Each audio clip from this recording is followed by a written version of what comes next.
Kevin Arsenault. Kevin Arsenault, tu es conseiller publicitaire à La Voix Les Deux-Rives. Et si j'ai voulu t'inviter, ben, à chaque semaine, on reçoit Jean-Philippe Morin. Jean-Philippe Morin qui vient nous parler d'actualité. Mais là, ce qu'il faut comprendre, c'est que dans un journal, s'il n'y a pas de publicité, il n'y a pas de journal. Fait que s'il n'y a pas de journal, il n'y a pas de Jean-Philippe Morin. Puis s'il n'y a pas de Jean-Philippe Morin, il n'y a pas d'émission du plateau le vendredi. C'est à peu près ça. Écoute, on est une grosse équipe, on est environ 15 là, au journal La Voix des Deux-Rives.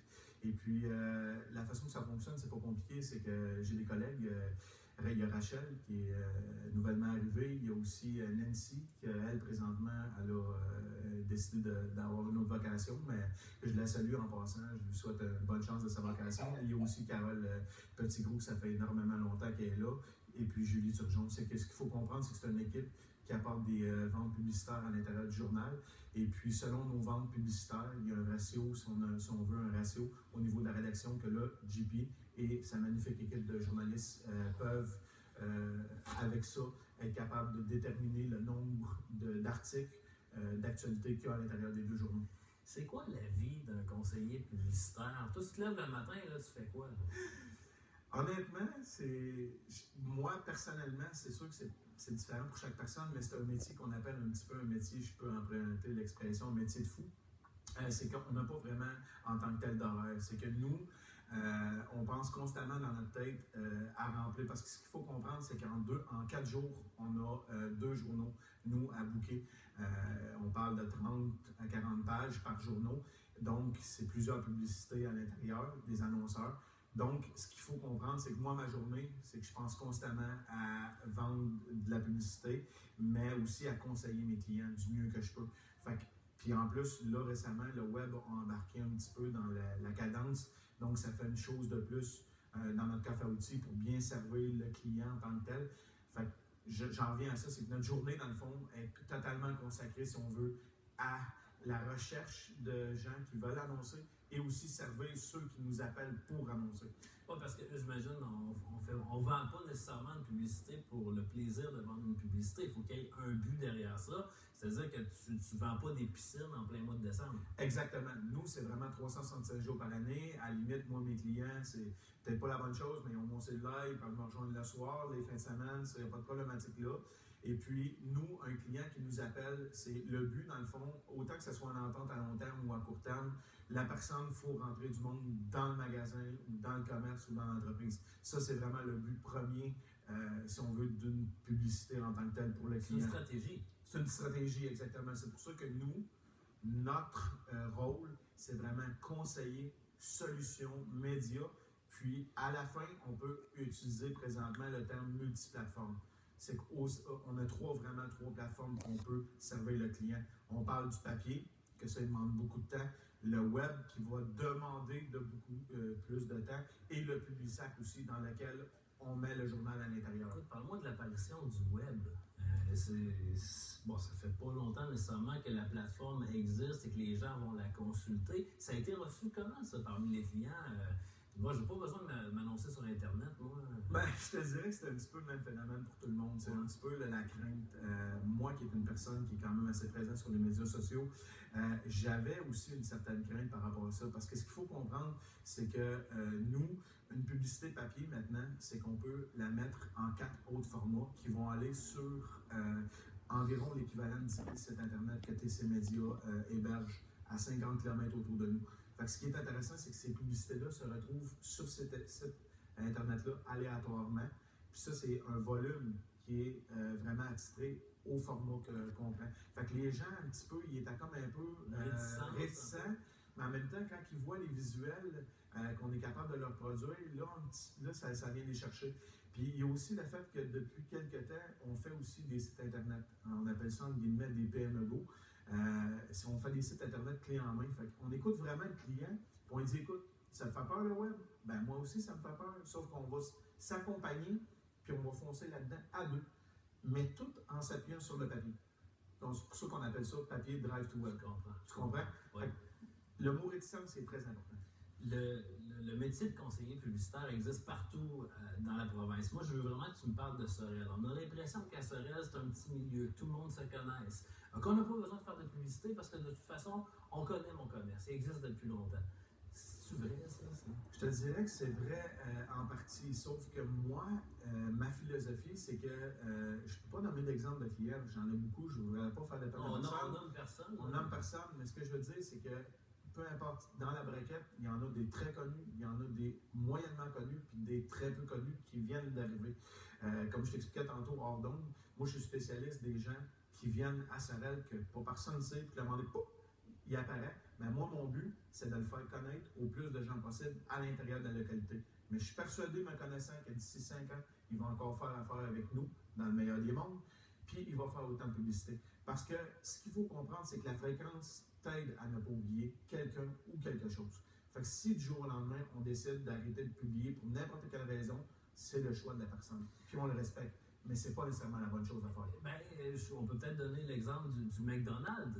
McDonald's, ça existe depuis tellement longtemps et il y a de la publicité qui se fait encore aujourd'hui. Donc, selon toi, est-ce que tu penses qu'une entreprise peut devenir assez grosse pour dire « moi, j'ai plus besoin de publicité » ? Moi, personnellement, je parle toujours personnellement parce que la vie des gens est différente, mais moi, je te dirais que non. Pourquoi? Parce qu'il y a de la compétition qu'on appelle. Autant dans la restauration que dans n'importe quoi. C'est que si, mettons, McDo, du jour au lendemain, décide, parce qu'on prend l'exemple de McDo, décide du jour au lendemain d'arrêter de publier, c'est correct parce qu'on passe devant le McDo, la pancarte est très grosse.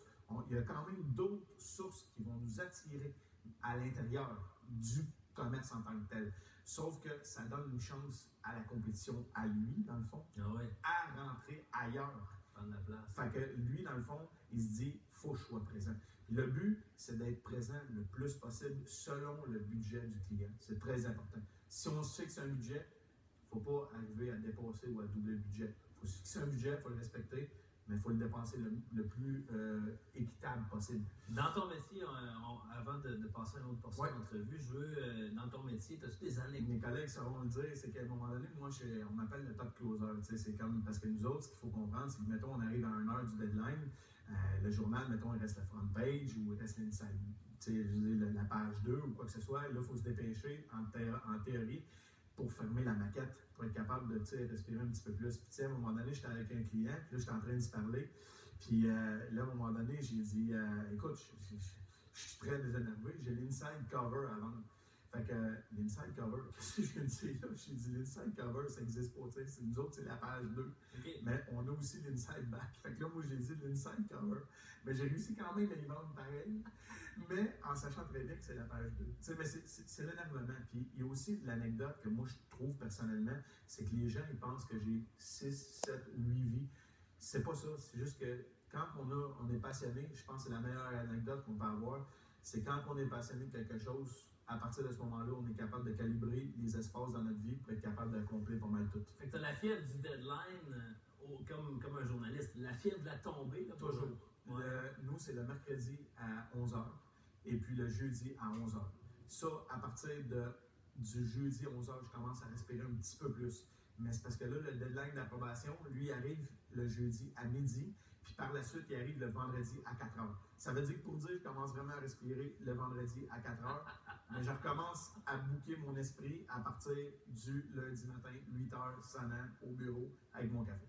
Et c'est la même chose pour les journalistes, je peux en témoigner. En passant, ils font une très très belle job. Puis moi, personnellement, ce qui m'aide à vendre autant, parce qu'on surnomme la machine, mais mes autres collègues aussi sont très forts, mais c'est le produit.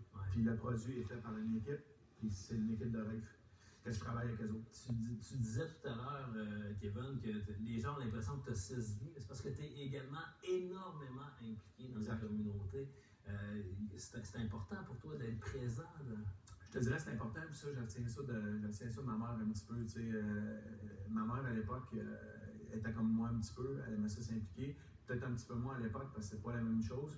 Mais j'ai toujours voulu m'impliquer socialement. Puis moi, un petit peu, c'est dû au fait que plus jeune, j'étais comme plus introverti. Puis du jour au lendemain, puis je me suis occupé aussi beaucoup de ma mère avec mes frères, mon père. Puis à un moment donné, quand je suis comme sorti de ma coquille, si on veut, ça a comme multiplié par 1000, par 10 000. Je veux dire, c'était épouvantable. Il a fallu que je m'implique.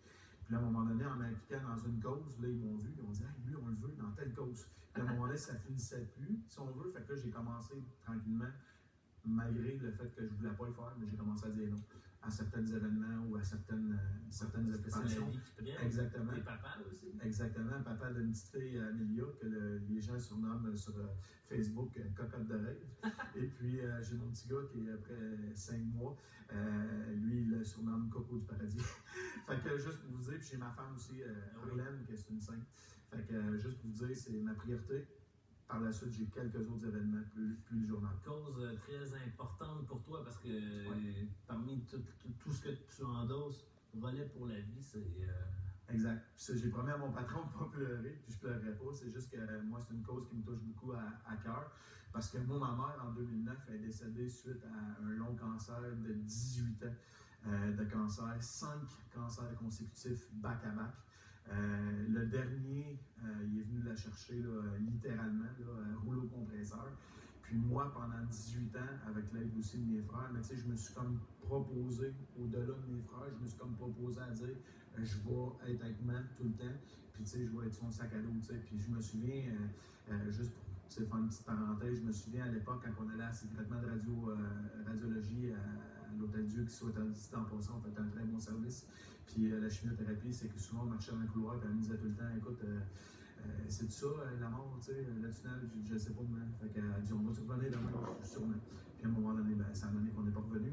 Mais c'est ça. Mais ce que je veux dire, c'est que c'est vraiment pour ça. Puis comme je dis aux gens, c'est que si je le fais pour ma mère, je le fais aussi pour ma belle-mère, qui est décédée aussi 5 mois avant la mienne, qui est du même combat. Fait que je me dis c'est un combat qui est récurrent. Que tous les gens peuvent avoir. Fait que je ne serais pas gêné un jour d'arriver et de dire c'est héréditaire, j'ai le cancer, est-ce que je peux avoir de l'aide? Je ne serais pas gêné de le faire. Parce que j'ai travaillé très longtemps pour cette cause-là. Ben écoute, tu viens moi-même me toucher. Bravo d'être très impliqué dans tout ça. Merci pour ce côté émotif. Merci de nous avoir accordé du temps aujourd'hui, Kevin Arsenault. Et je voulais t'offrir cette belle visibilité-là pour la grandeur d'âme que tu es, Kevin. Merci. Nous, on s'arrête quelques instants et au retour, le collègue de Kevin Arsenault, Jean-Philippe Morin.